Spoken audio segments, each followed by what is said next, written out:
Hari Om, Shri Gurubhyo Namaha. Welcome to lesson 15 of Vishnu Sahasranam learning.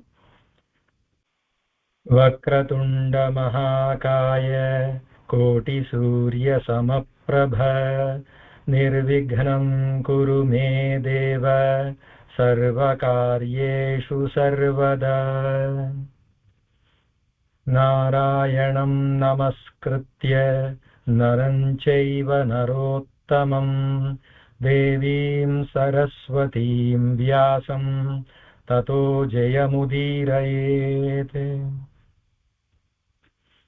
Gurur Brahma Gurur Vishnu Gurur Devo Maheshwarah Guru Sakshat Parabrahma Tasmai Shri Gurave Namaha. Please repeat after me on this one.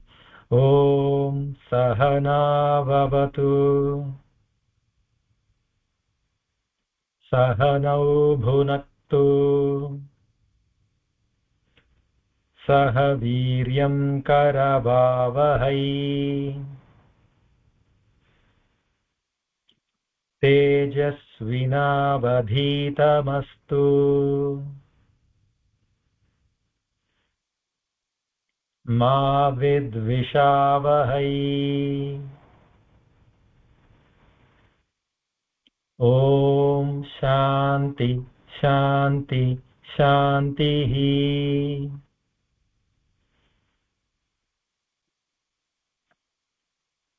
Excellent. So today we are going to do the session a little different than our usual. So the previous sessions slokas, we are not going to do them now because we are going to do the entire stotram anyways. So we have 4 slokas left. We are going to do those 4 slokas, and then we will quickly go into reciting the entire stotram, and then we can conclude with the Mangalasasanam. Okay, we have 4 slokas. Anyone wants to volunteer to repeat after me? I can do I it. can do. We can do it. We can do it. Okay, Tulsi ji. Okay, sure. Let's get started. Shri Bhagavanuvacha. Shri Bhagavanuvacha. Ananyaschinta Ananyaschinta Yanto Mam Yanto Mam Ye Janah Ye Janah Paryupasate Paryupasate Tesham Tesham Nityabhiyuktanam Nityabhiyuktanam Yogakshemam Yogakshemam Vahamyaham. Vahamyaham. Again, Shri Bhagavanuvacha. Shri Bhagavanuvacha.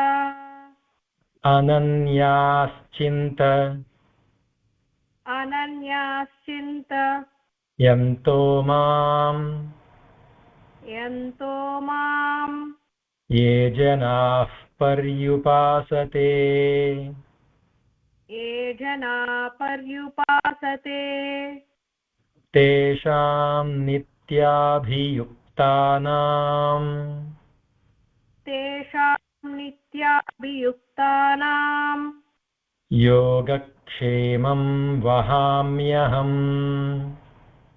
Yogakshemam Vahamyaham.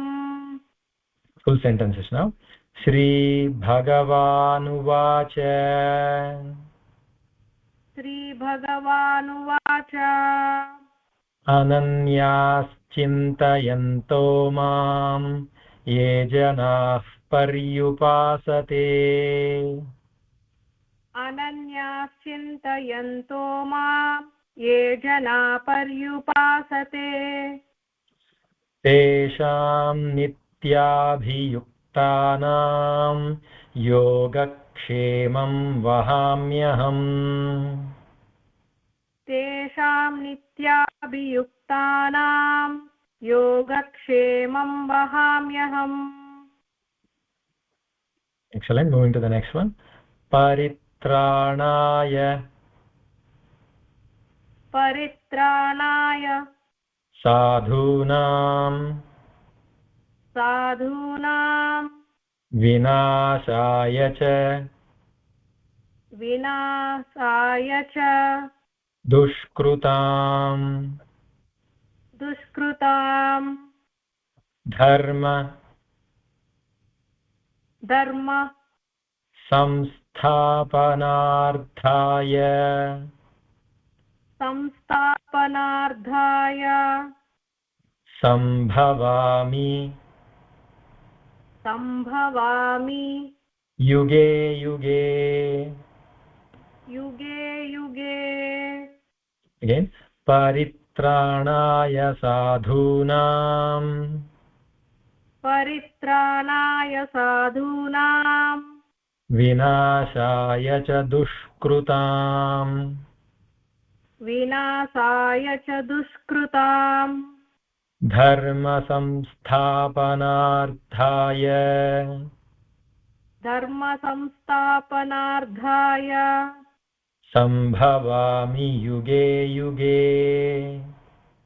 संभवामि युगे युगे. The full sentences. Paritranaya sadhunam vinashaya cha dushkrutam. परित्राणाय साधूनां विनाशाय च दुष्कृताम् dharma samsthapanarthaya sambhavami yuge yuge. धर्म संस्थापनार्थाय संभवामि युगे युगे. Excellent. Moving to the next one.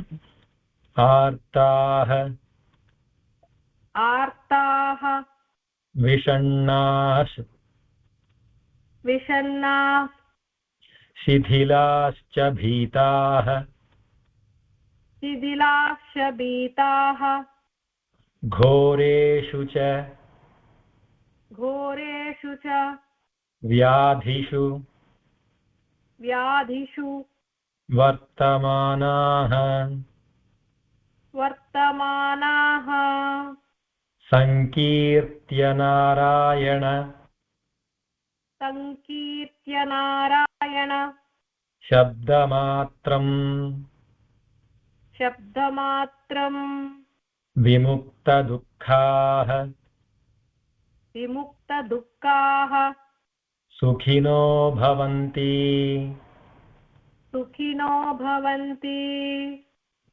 आर्ताः विषण्णाः शिथिलाश्च भीताः आर्ता विषण्णा शिथिलाश्च भीताः घोरेषु च व्याधिषु वर्तमानाः घोरेषु च व्याधिषु वर्तमानाः संकीर्त्य नारायणशब्दमात्रम् संकीर्त्य नारायण शब्दमात्रम् विमुक्तदुःखाः सुखिनो भवन्ति विमुक्तदुःखाः सुखिनो भवन्ति. Now the full sentence. आर्ताः विषण्णाः शिथिलाश्च भीताः घोरेषु च व्याधिषु वर्तमानाः आर्ता विषण्णा शिथिलाश्च भीताः घोरेषु च व्याधिषु वर्तमानाः संकीर्त्य नारायणशब्दमात्रम् विमुक्तदुःखाः सुखिनो भवन्ति संकीर्त्य नारायण शब्दमात्रम् विमुक्तदुःखाः सुखिनो भवन्ति. Excellent. Moving to the next one. कायेन वाचा कायेन वाचा मनसेन्द्रियैर्वा मनसेन्द्रियैर्वा बुद्ध्यात्मना वा बुद्ध्यात्मना वा प्रकृते स्वभावात् प्रकृते स्वभावात् करोमि यद्यत् करोमि यद्यत् सकलं परस्मै सकलं परस्मै नारायणायेति नारायणायेति समर्पयामि समर्पयामि कायेन वाचा मनसेन्द्रियैर्वा कायेन वाचा मनसेन्द्रियैर्वा बुद्ध्यात्मना वा प्रकृते स्वभावात् बुद्ध्यात्मना वा प्रकृते स्वभावात् करोमि यद्यत् सकलं परस्मै करोमि यद्यत् सकलं परस्मै नारायणायेति समर्पयामि नारायणायेति समर्पयामि full sentence now कायेन वाचा मनसेन्द्रियैर्वा बुद्ध्यात्मना वा प्रकृते स्वभावात् कायेन वाचा मनसेन्द्रियैर्वा बुद्ध्यात्मना वा प्रकृते स्वभावात्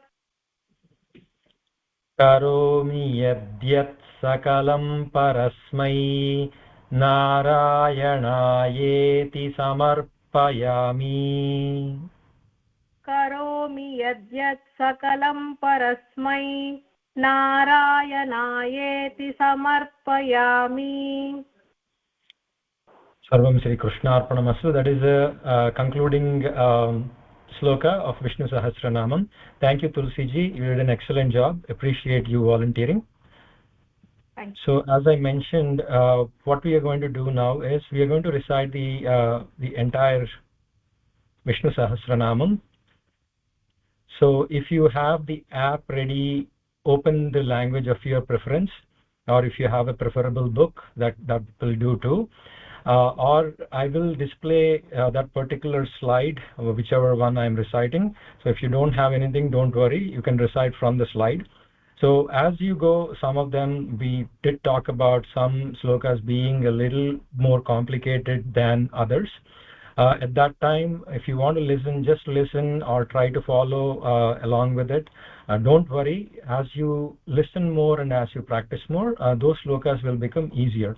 By now you must be realizing that these words are becoming more and more familiar to you, and these slokas are more you're more comfortable as you're chanting these slokas, right? So that's what the practice does.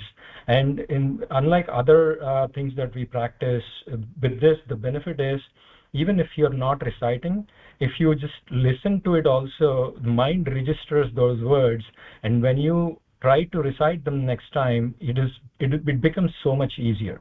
So that is also a kind of practice. When you cannot recite them out loud, just listen.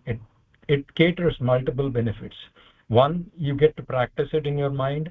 Two, it gives like enormous amount of stress relief, and it gives you some kind of comfort from inside out. So you can try that also. So let's get started with the slokas. Everybody can see my screen, right? Yes. Okay, so let's get started now. Harihi Om Shri Gurubhyo Namaha.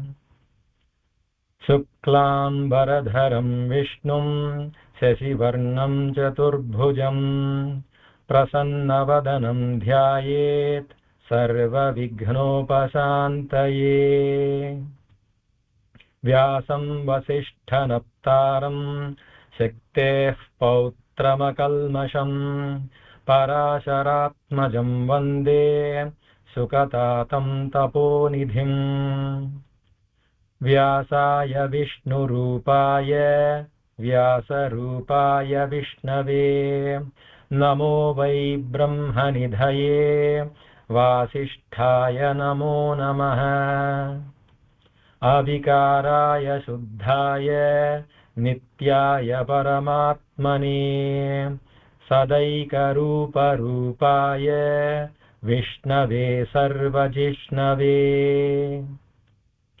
यस्य स्मरणमात्रेण जन्म संसारबन्धनात् विमुच्यते नमस्तस्मै विष्णवे प्रभविष्णवे ॐ नमो विष्णवे प्रभविष्णवे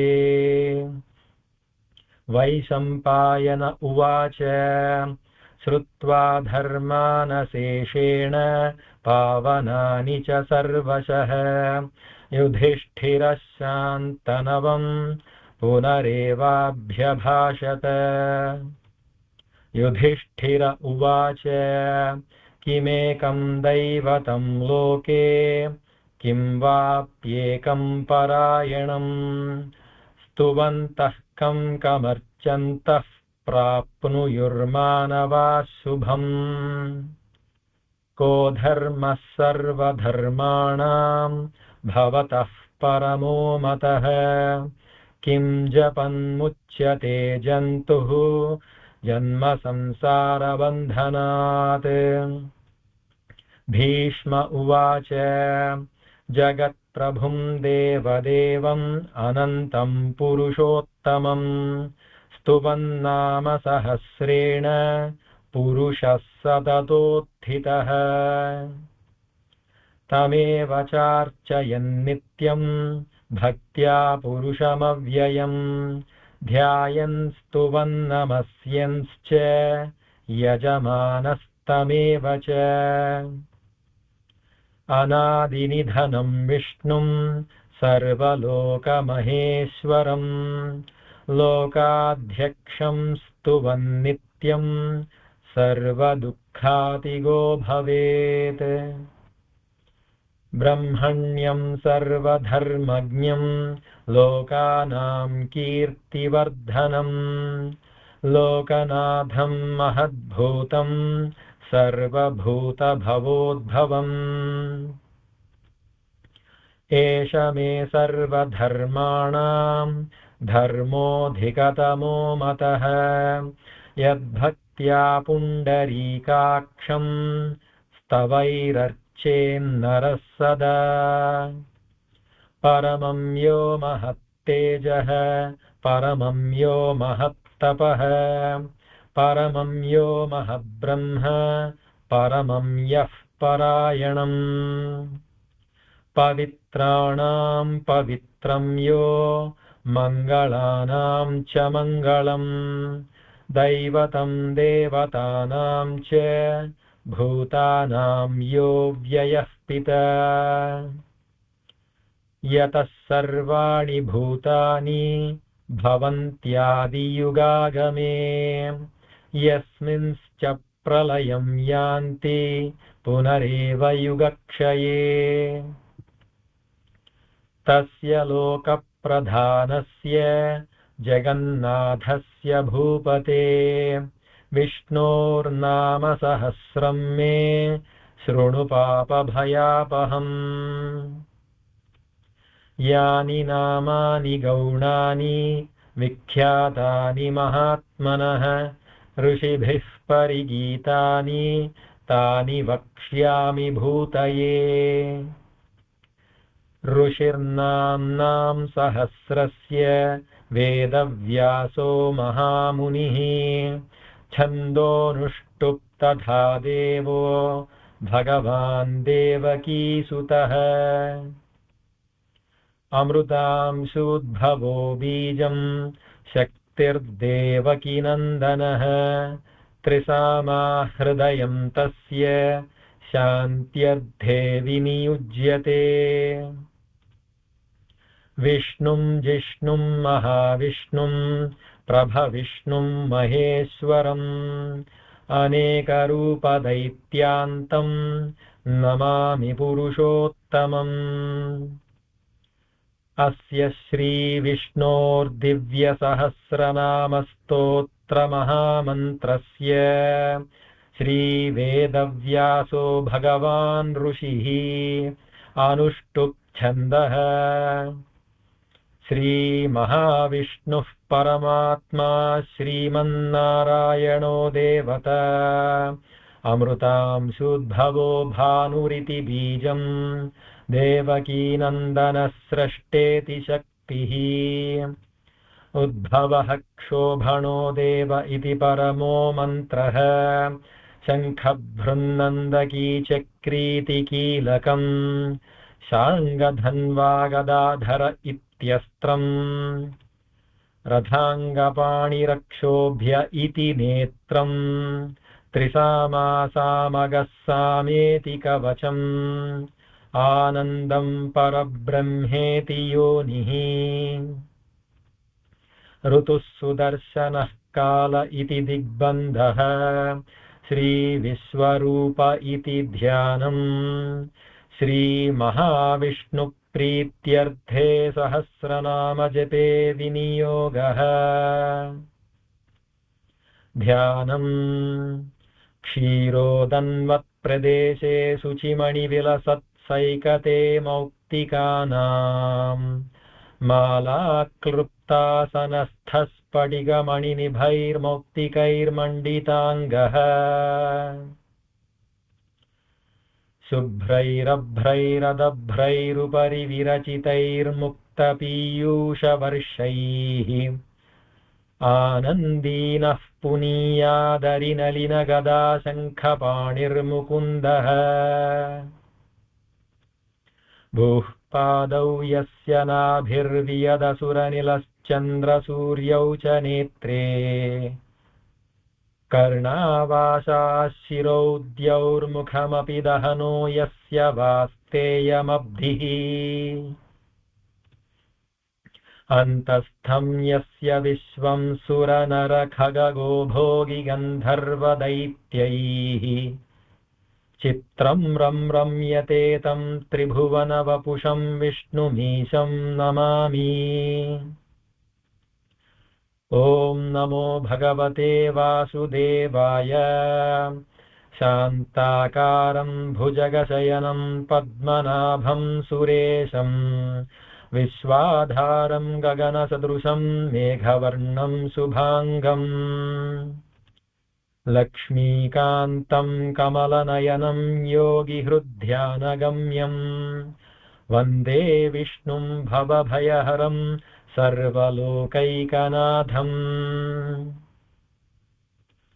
मेघश्यामं पीतकौसेयवासं श्रीवत्साङ्कं कौस्तुभोद्भासिताङ्गम् पुण्योपेतं पुण्डरीकायताक्षं विष्णुं वन्दे सर्वलोकैकनाथम्। नमः समस्तभूतानामादिभूताय भूभृते अनेकरूपरूपाय विष्णवे प्रभविष्णवे। सशङ्खचक्रं सकिरीटकुण्डलं सपीतवस्त्रं सरसीरुहेक्षणं सहारवक्षस्थलशोभिकौस्तुभं नमामि विष्णुं शिरसा चतुर्भुजम्। छायायां पारिजातस्य हेमसिंहासनोपरि आसीनमम्बुदश्याममायताक्षमलङ्कृतम्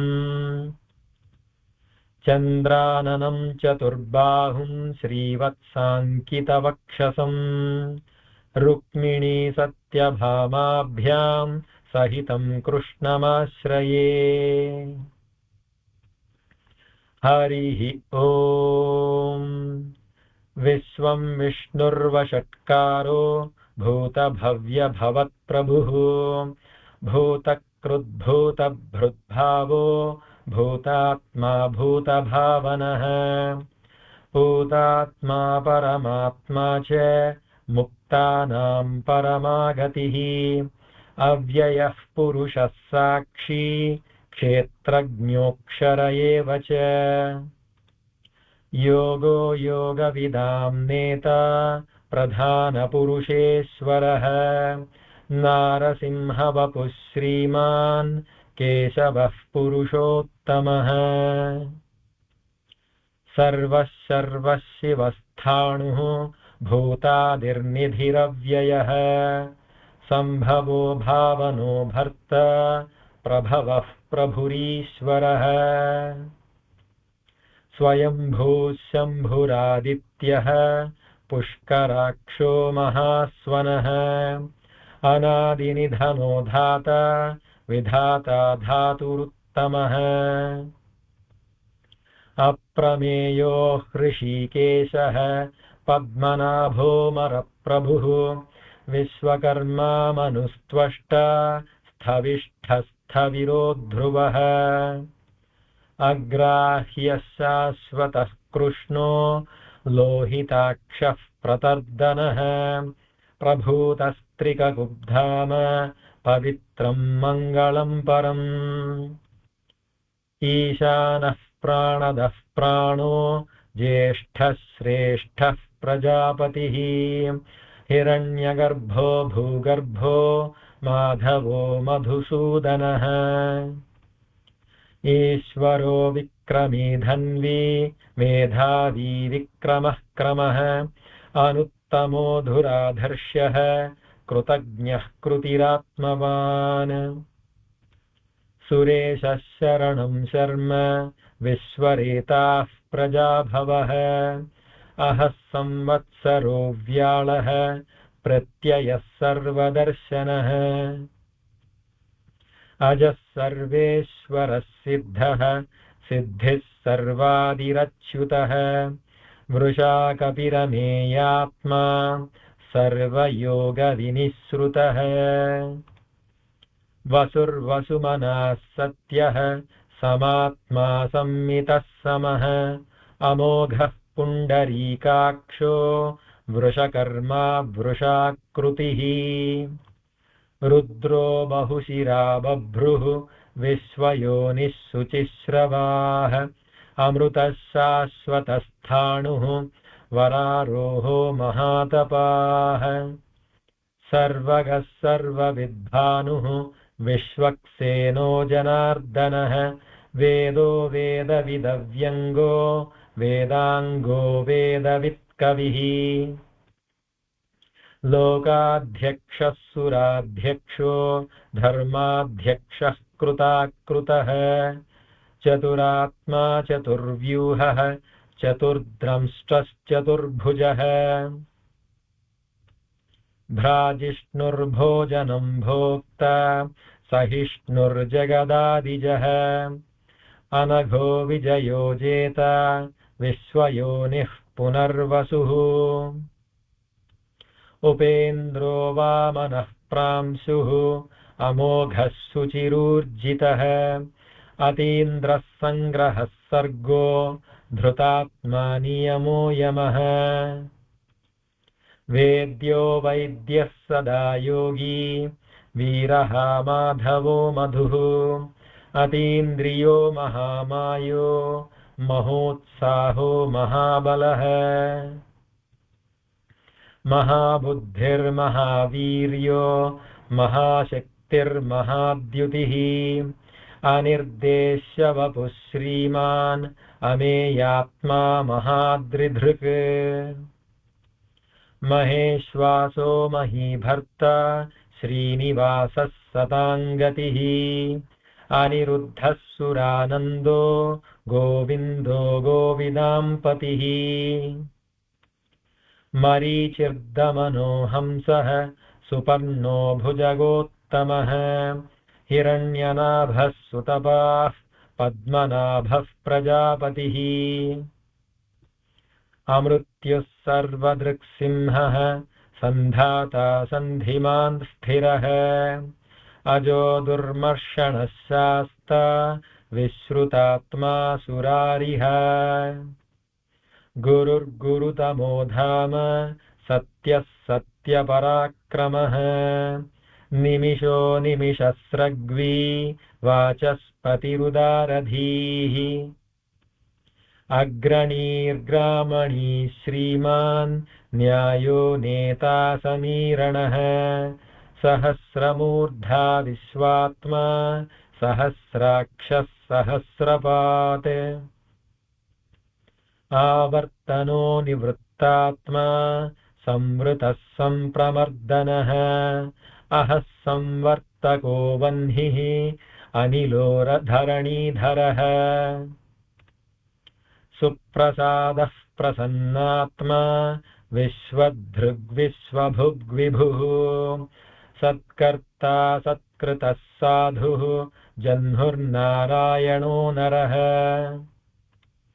असंख्येयो प्रमेयात्मा विशिष्टः शिष्टकृच्छुचिः सिद्धार्थः सिद्धसंकल्पः सिद्धिदः सिद्धिसाधनः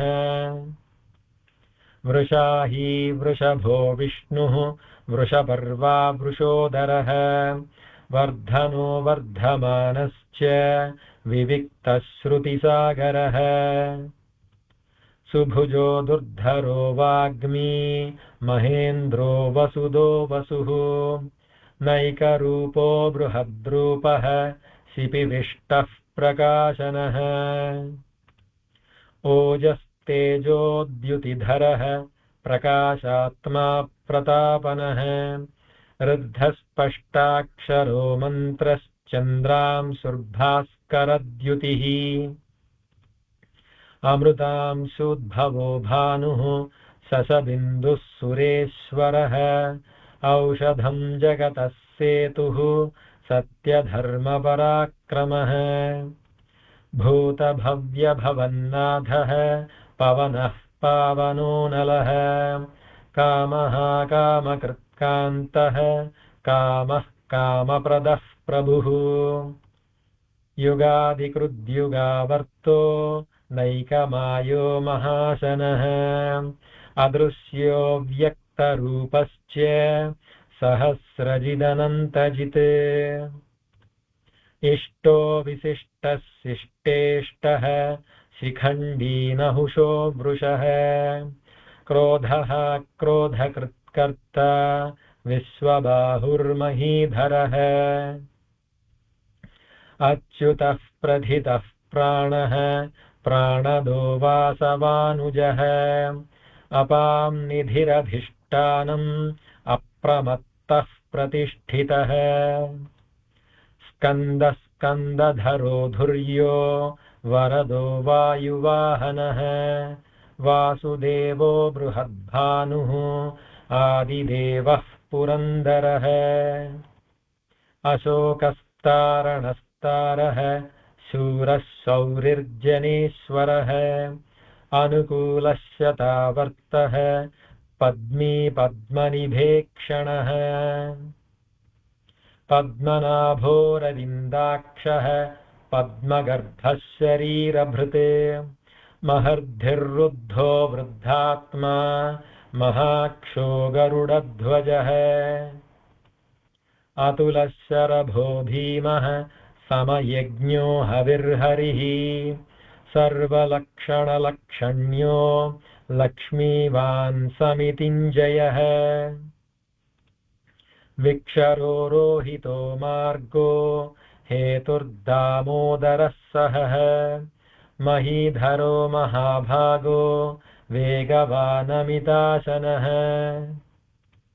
उद्भवः क्षोभणो देवः श्रीगर्भः परमेश्वरः करणं कारणं कर्ता विकर्ता गहनो गुहः व्यवसायो व्यवस्थानः संस्थानस्थानदो ध्रुवः परर्धिः परमस्पष्टः तुष्टः पुष्टः सुभेक्षणः रामो विरामो विरजो मार्गो नेयो नयो नयः वीरः शक्तिमतां श्रेष्ठो धर्मो धर्मविदुत्तमः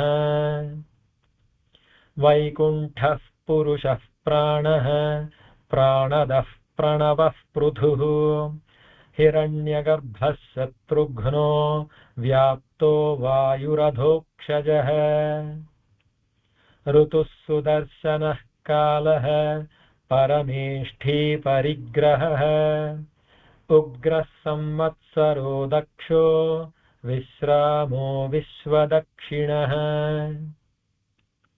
विस्तारस्थावरस्थाणुः प्रमाणं बीजमव्ययम् अर्थोऽनर्थो महाकोशो महाभोगो महाधनः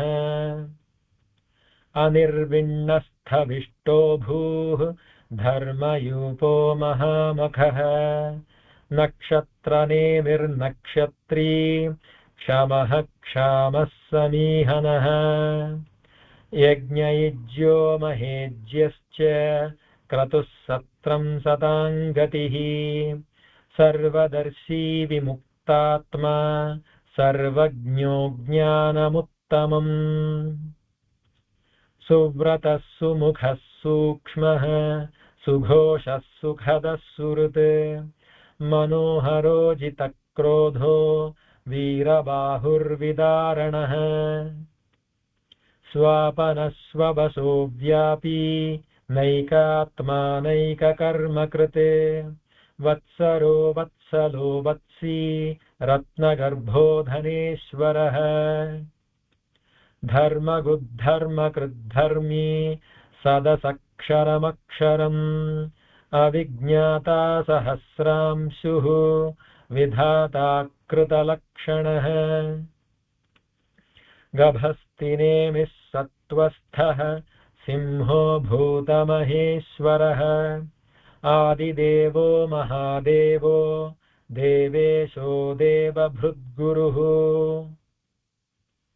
उत्तरो गोपतिर्गोप्ता ज्ञानगम्यः पुरातनः शरीरभूतभृद्भोक्ता कपीन्द्रो भूरिदक्षिणः सोमपोऽमृतपः सोमः पुरुजित्पुरुसत्तमः विनयो जयः सत्यसन्धो दाशार्हः सात्वतां पतिः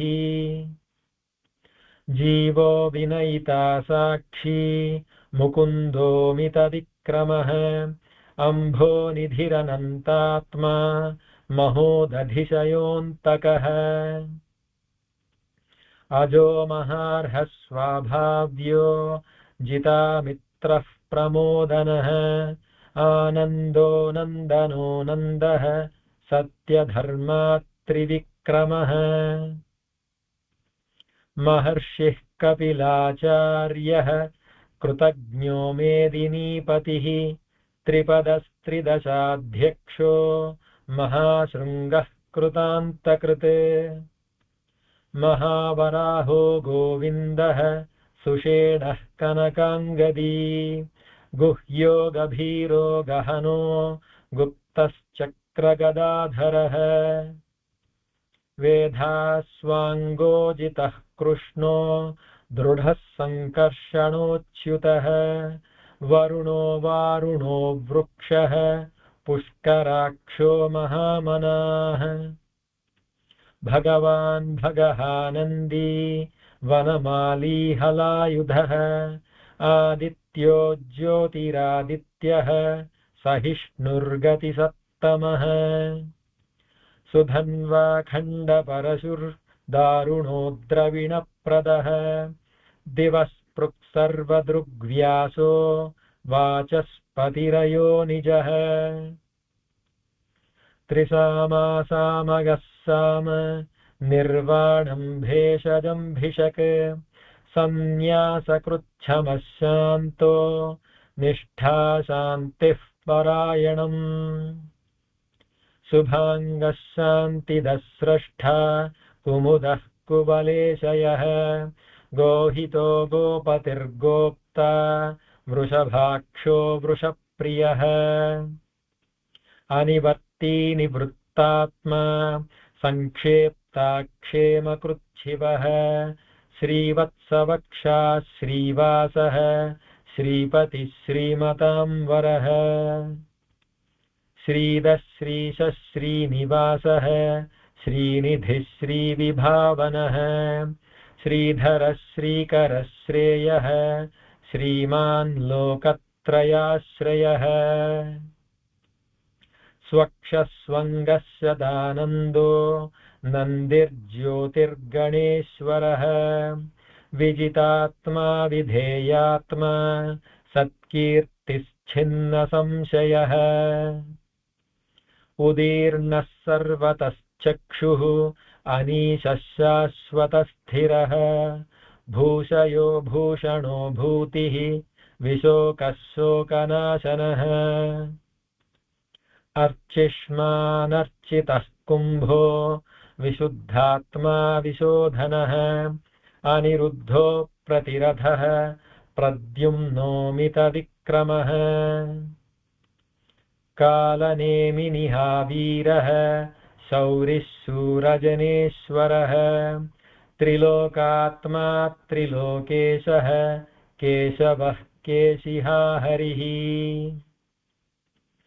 कामदेवः कामपालः कामीकान्तः कृतागमः अनिर्देश्य वपुर्विष्णुः वीरोऽनन्तो धनञ्जयः ब्रह्मण्यो ब्रह्मकृद्ब्रह्मा ब्रह्म ब्रह्मविवर्धनः ब्रह्मविद्ब्राह्मणो ब्रह्मी ब्रह्मज्ञो ब्राह्मणप्रियः महाक्रमो महाकर्मा महातेजा महोरगः महाक्रतुर्महायज्वा महायज्ञो महाहविः स्तव्यस्तवप्रियस्तोत्रम् स्तुतिस्तोतारणप्रियः पूर्णः पूरयिता पुण्यः पुण्यकीर्तिरनामयः मनोजवस्तीर्थकरो वसुरेता वसुप्रदः वसुप्रदो वासुदेवो वसुर्वसुमनाहविः सद्गतिः सत्कृतिः सत्ता सद्भूतिः सत्परायणः शूरसेनो यदुश्रेष्ठः सन्निवासः सुयामुनः भूतावासो वासुदेवः सर्वासु निलयो नलः दर्पः दर्पदो दृप्तो दुर्धरोधापराजितः विश्वमूर्तिर्महामूर्तिः दीप्तमूर्तिरमूर्तिमान् अनेकमूर्तिरव्यक्तः शतमूर्तिः शताननः एकोनैकः स वः कः किं यत्तत्पदमनुत्तमम् लोकबन्धुर्लोकनाथो माधवो भक्तवत्सलः सुवर्णवर्णो हेमाङ्गो वराङ्गश्चन्दनाङ्गदी वीरः विषमः शून्यो घृताशीरजलश्चलः अमानीमानदो मान्यो लोकस्वामी त्रिलोकधृक् सुमेधामेधजो धन्यः सत्यमेधाधराधरः तेजो वृषोद्युतिधरः सर्वशस्त्रभृतांवरः प्रग्रहो निग्रहो व्यग्रो नैकशृङ्गो गदाग्रजः चतुर्मूर्तिश्चतुर्बाहुश्चतुर्व्यूहश्चतुर्गतिः चतुरात्मा चतुर्भावः चतुर्वेदविदेकपात् समावर्तो निवृत्तात्मा दुर्जयो दुरतिक्रमः दुर्लभो दुर्गमो दुर्गो दुरावासो दुरारिः शुभाङ्गो लोकसारङ्गः सुतन्तुस्तन्तुवर्धनः इन्द्रकर्मा महाकर्मा कृतकर्मा कृतागमः उद्भवः सुन्दरः सुन्दो रत्ननाभः सुलोचनः अर्को वाजसनः शृङ्गी जयन्तः सर्वविजयी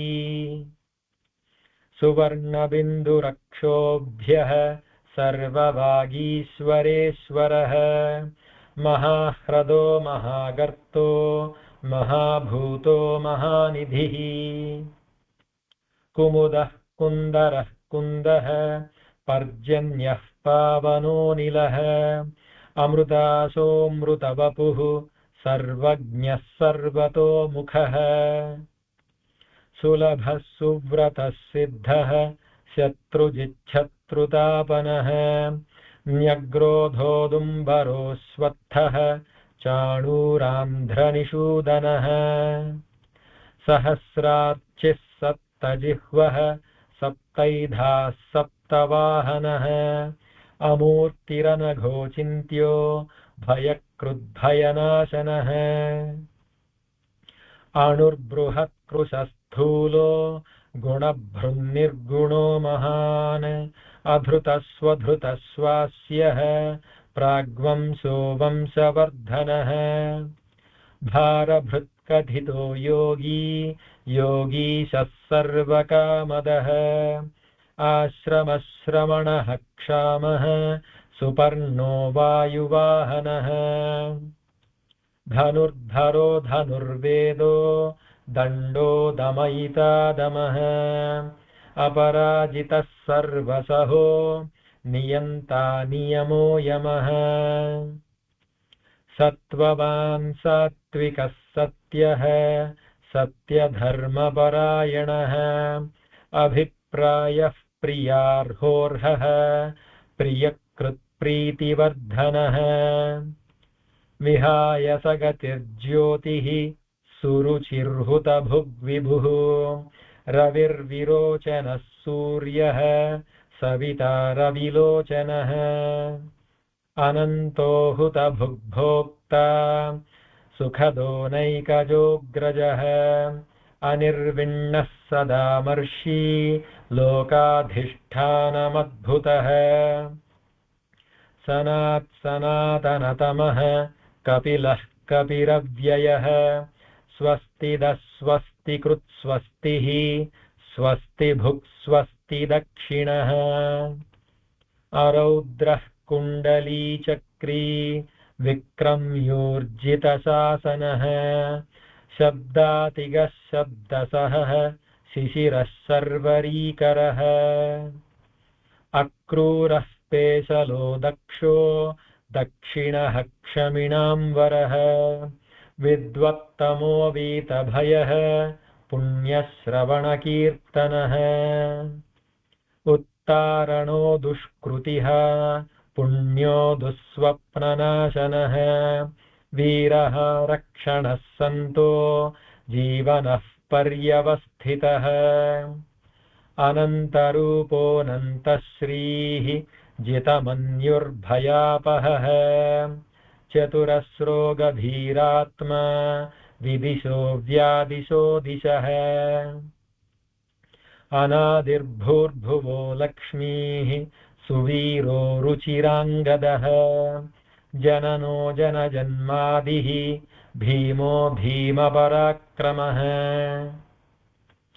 आधारनिलयो धाता पुष्पहासः प्रजागरः ऊर्ध्वगः सत्पथाचारः प्राणदः प्रणवः पणः प्रमाणं प्राणनिलयः प्राणभृत्प्राणजीवनः तत्त्वं तत्त्वविदेकात्मा जन्म मृत्युजरातिगः भूर्भुवस्वस्तरुस्तारः सविता प्रपितामहः यज्ञो यज्ञपतिर्यज्वा यज्ञाङ्गो यज्ञवाहनः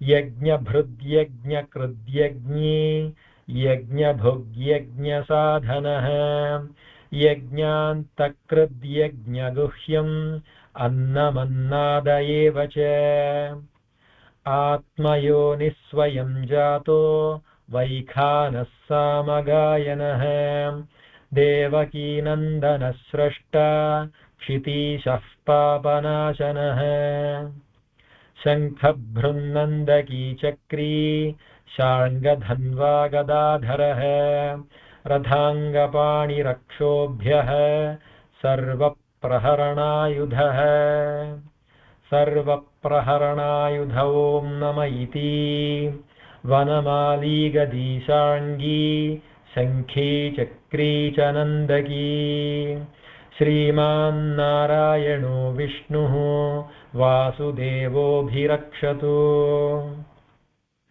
इतीदं कीर्तनीयस्य केशवस्य महात्मनः नाम्नां सहस्रं दिव्यानाम् अशेषेण प्रकीर्तितम् य इदं शृणुयान् नित्यं यश्चापि परिकीर्तयेत् नाशुभं प्राप्नुयात् किञ्चित् सोमुत्रेह च मानवः वेदान्तगो ब्राह्मणः स्यात् क्षत्रियो विजयी भवेत् वैश्यो धनसमृद्धः स्यात् शूद्रः सुखमवाप्नुयात् धर्मार्थी प्राप्नुयात् धर्मम् अर्थार्थी चार्थमाप्नुयात् कामानवाप्नुयात् कामी प्रजार्थी प्राप्नुयात् प्रजाम् भक्तिमान् यः सदोत्थाय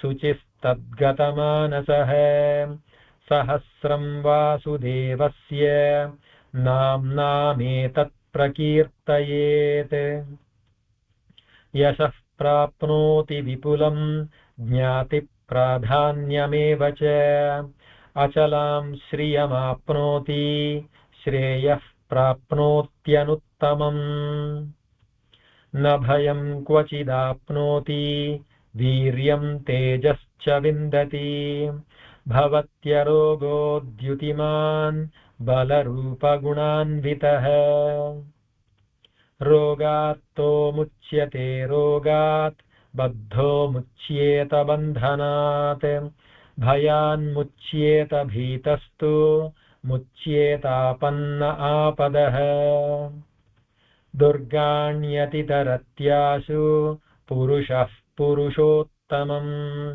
स्तुवन्नाम सहस्रेण नित्यं भक्तिसमन्वितः वासुदेवाश्रयो मर्त्यो वासुदेवपरायणः सर्वपापविशुद्धात्मा याति ब्रह्म सनातनम् न वासुदेवभक्तानाम् अशुभं विद्यते क्वचित् जन्म मृत्युजरा व्याधि भयं नैवोपजायते इमं स्तवमधीयानः श्रद्धा भक्तिसमन्वितः युज्येतात्मसुखक्षान्ति श्रीधृतिस्मृतिकीर्तिभिः न क्रोधो न च मात्सर्यं न लोभो नाशुभामतिः भवन्ति कृतपुण्यानां भक्तानां पुरुषोत्तमे द्यौः स चन्द्रार्कनक्षत्रा खं दिशो भूर्महोदधिः वासुदेवस्य वीर्येण विधृतानि महात्मनः ससुरासुरगन्धर्वं सयक्षोरगराक्षसं जगद्वशे वर्ततेदं कृष्णस्य सचराचरम् इन्द्रियाणि मनोबुद्धिः सत्त्वं तेजो बलं धृतिः वासुदेवात्मकान्याहुः क्षेत्रं क्षेत्रज्ञ एव च सर्वागमानामाचारः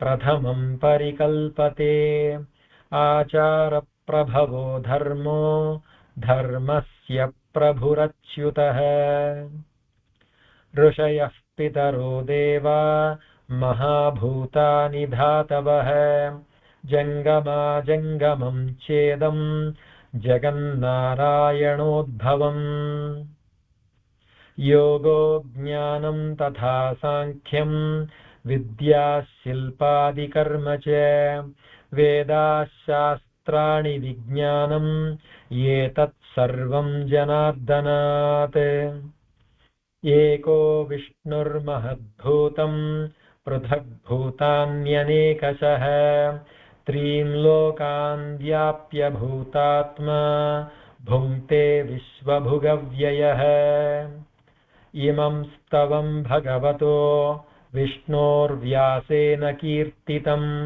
पठेद्य इच्छेत् पुरुषः श्रेयः प्राप्तुं सुखानि च विश्वेश्वरमजं देवं जगतः प्रभवाप्ययं भजन्ति ये पुष्कराक्षं न ते यान्ति पराभवम् न ते यान्ति पराभवम् ॐ नम इति अर्जुन उवाच पद्मपत्रविशालाक्ष पद्मनाभसुरोत्तम भक्तानामनुरक्तानां त्राता भवजनार्दन श्रीभगवानुवाच यो मां नाम सहस्रेण स्तोतुमिच्छति पाण्डव सोऽहमेकेन श्लोकेन स्तुत एव न संशयः स्तुत एव न संशय ॐ नम इति व्यास उवाच वासनाद्वासुदेवस्य वासितं भुवनत्रयं सर्वभूतनिवासोऽसि वासुदेव नमोऽस्तु ते श्रीवासुदेव नमोऽस्तुत ॐ नम इति पार्वत्युवाच केनोपायेन लघुना विष्णोर्नाम सहस्रकं पठ्यते पण्डितैर्नित्यं श्रोतुमिच्छाम्यहं प्रभो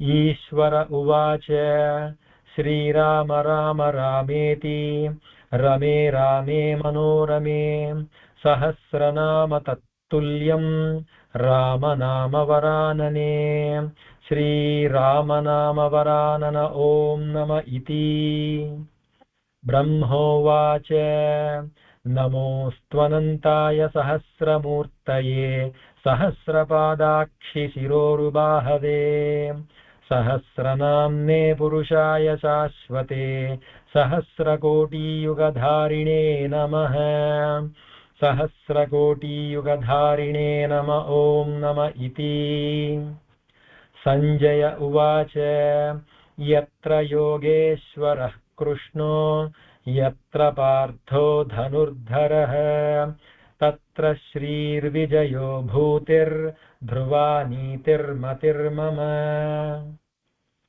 श्रीभगवानुवाच अनन्याश्चिन्तयन्तो मां ये जनाः पर्युपासते तेषां नित्याभियुक्तानां योगक्षेमं वहाम्यहम् परित्राणाय साधूनां विनाशाय च दुष्कृतां धर्मसंस्थापनार्थाय सम्भवामि युगे युगे आर्ताः विषण्णाः शिथिलाश्च भीताः घोरेषु च व्याधिषु वर्तमानाः संकीर्त्य नारायण शब्दमात्रं विमुक्तदुःखाः सुखिनो भवन्ति कायेन वाचा मनसेन्द्रियैर्वा बुद्ध्यात्मना वा प्रकृते स्वभावात् करोमि यद्यत् सकलं परस्मै नारायणायैति समर्पयामि यदक्षरपदभ्रष्टं मात्राहीनं तु यद्भवेत् तत्सर्वं क्षम्यतां देव नारायण नमोऽस्तु ते विसर्गबिन्दुमात्राणि पदपादाक्षराणि च न्यूनातिचातिरिक्तानि क्षमस्व पुरुषोत्तम ॐ शान्ति शान्ति शान्तिः सर्वं श्रीकृष्णार्पणमस्तु श्रीगुरुभ्यो नमः।